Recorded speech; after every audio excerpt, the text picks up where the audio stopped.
ಇಂದೇ ಡೌನ್ಲೋಡ್ ಮಾಡಿ ಮತ್ತು ನಿಮ್ಮ ನೆಚ್ಚಿನ ಶೋಗಳನ್ನ ಆನಂದಿಸಿ. ನೀನು ಯಾರಿಗೂ ಹೇಳಲ್ಲ ಅಂತ ಮಾತು ಕೊಡು, ನಾನು ನಿನಗೆ ಹೇಳ್ತೀನಿ. ಆಯ್ತಪ್ಪ, ನಿನ್ನ ಮಾತೇ ನನ್ನ ಮಾತು. ನೀನ್ ಹೇಳೋದನ್ನ ನಾನು ಯಾರಿಗೂ ಹೇಳೋದಿಲ್ಲ. ಹೇಳೋ, ಏನಾಯ್ತು? ಅವತ್ತು ಅತ್ತಿಗೆ ವೆಂಕಟನಾಥನಿಗೆ ಮನೆಯಿಂದ ಆಚೆ ಹೋಗ್ಬೇಡು ಅಂತ ಹೇಳಿದ್ರು ಅಲ್ವಾ? ಆದರೂ ಅವನು ಅವತ್ತು ಮಧ್ಯರಾತ್ರಿ ಎದ್ದೋದ. ಅವನಿಗೇನು ತೊಂದರೆ ಆಗುತ್ತೇನೋ ಅನ್ನೋ ಭಯದಲ್ಲಿ ನಾನು ಅವನ ಹಿಂದೆ ಹೋದೆ. ಅಲ್ಲಿ ಏನಾಯ್ತು ಗೊತ್ತಾ?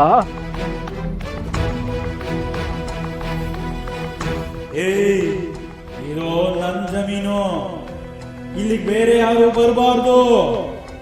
ಅದಕ್ಕೆ ಇಲ್ಲಿಗೆ ಬರೋರ್ನೆಲ್ಲ ಎದುರಿಸ್ತಾ ಇದ್ದೀನಿ. ಆದ್ರೆ ನೀನ್ ಯಾರೋ ಗೊತ್ತಿಲ್ಲ, ಎಲ್ಲಿವರೆಗೂ ಬಂದಿದ್ಯಾ? ಸರಿ ಬಾ, ನಾನು ನಿನ್ನ ಈ ಬಂಧನದಿಂದ ಮುಕ್ತಿಗೊಳಿಸೋಕೆ ಪ್ರಯತ್ನ ಪಡ್ತೀನಿ.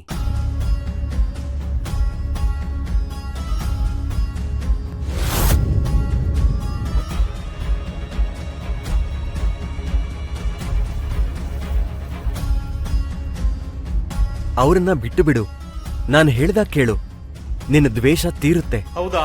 ನನ್ ದ್ವೇಷ ತೀರೋ ಹಾಗಿದ್ರೆ ನೀನ್ ಹೇಳ್ದಾಗ ಕೇಳ್ತೀನಿ. ಮೊದ್ಲು ಅವರನ್ನ ಬಿಡು.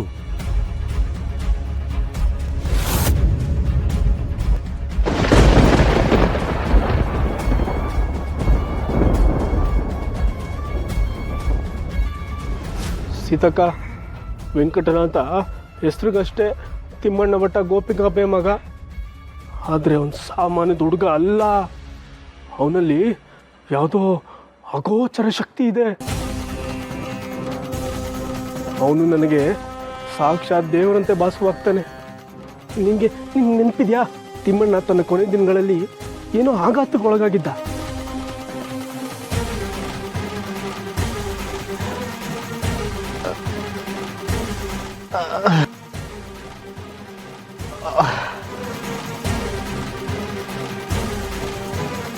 ಜವಾಬ್ದಾರಿಗಳನ್ನ ಹಂಚ್ಬಿಟ್ರೆ ನನ್ನ ಭಾರ ಇಳಿಯುತ್ತೆ ಅಂತ ಹೇಳ್ತಾ ಇದ್ದೀನಿ ಅಷ್ಟೇ.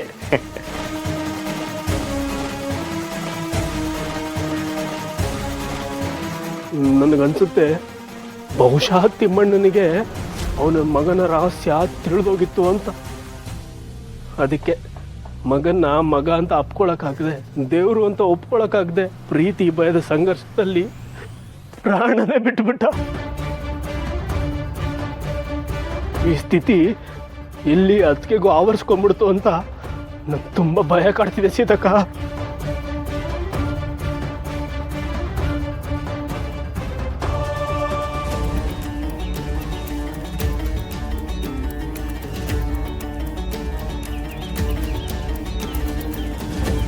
ನೀನ್ ಹೇಳಿದ್ದೆಲ್ಲ ಕೇಳಿದ್ಮೇಲೆ ನನಗೆ ಒಂದು ಮಾತು ಹೇಳಬೇಕು ಅನ್ನಿಸ್ತಿದೆ. ಹೇಳು ಸೀತಕ್ಕ. ನಾವು ಈ ಮನೆ ಋಣದಿಂದ ಮುಕ್ತರಾಗೋಣ.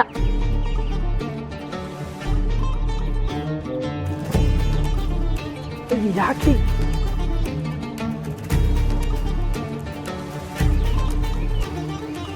ನಾನು ತುಂಬಾ ಯೋಚನೆ ಮಾಡಿದ್ದೀನಿ. ಮುಂದೆ ನಾಡು ಬೆಳಕಾಗತ್ತೆ, ಈ ಮನೆ ಕತ್ತಲಾಗತ್ತೆ.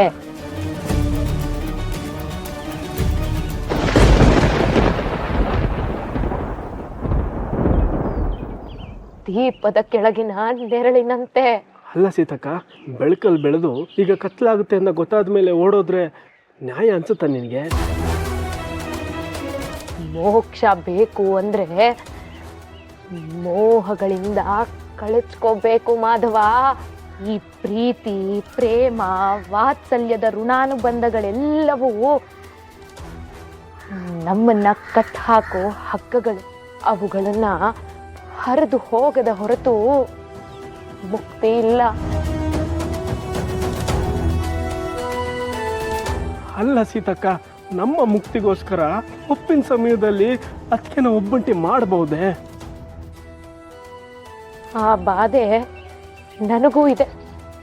ಹೂವಿನ ಸುಪ್ಪತ್ತಿಗೆಯಲ್ಲಿ ಬೆಳೆದೋಳು ನಿಧಾನವಾಗಿ ಬೆಂಕಿಯ ಕುಂಡದಲ್ಲಿ ಬೀಳ್ತಾ ಇದ್ದಾಳೆ ಅನ್ನೋ ಸಂಕಟ ಕಾಡ್ತಾ ಇದೆ. ಆದ್ರೆ ನಮಗೂ ವಯಸ್ಸಾಯ್ತಲ್ವೇನೋ, ಅವಳು ಭಾರ ಹೊರೋ ಬದಲು ಎಲ್ಲಿ ನಾವೇ ಅವಳಿಗೆ ಭಾರ ಆಗ್ಬಿಡ್ತೀವಿ ಅಂತ ಭಯ ಆಗ್ತಾ ಇದೆ ಕಣೋ.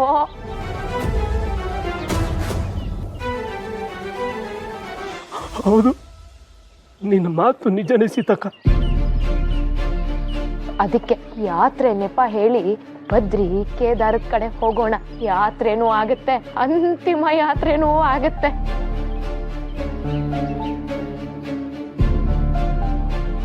ಗಂಗೆಯಲ್ಲಿ ಮುಳುಗಿದ್ರೆ ಮೋಕ್ಷ ಸಿಗುತ್ತೋ ಇಲ್ವೋ, ಆದ್ರೆ ಈ ಜಂಜಾಟದ ಜನ್ಮದಿಂದ ಮುಕ್ತಿ ಸಿಕ್ಕತ್ತೆ.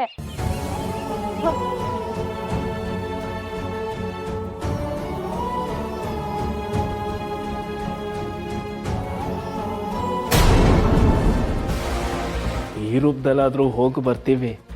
ಯಾಕೆ ದೊಡ್ಡಪ್ಪ ಕೂಳು ಅಂತೆಲ್ಲ ಮಾತಾಡ್ತೀರಾ? ಅಲ್ಲ, ನೀವೇನು ಕಾಲ ಮೇಲೆ ಕಾಲು ಹಾಕೊಂಡು ನಮ್ಮ ಕೈಲಿ ಸೇವೆ ಮಾಡಿಸ್ಕೊತಿದ್ದೀರಾ?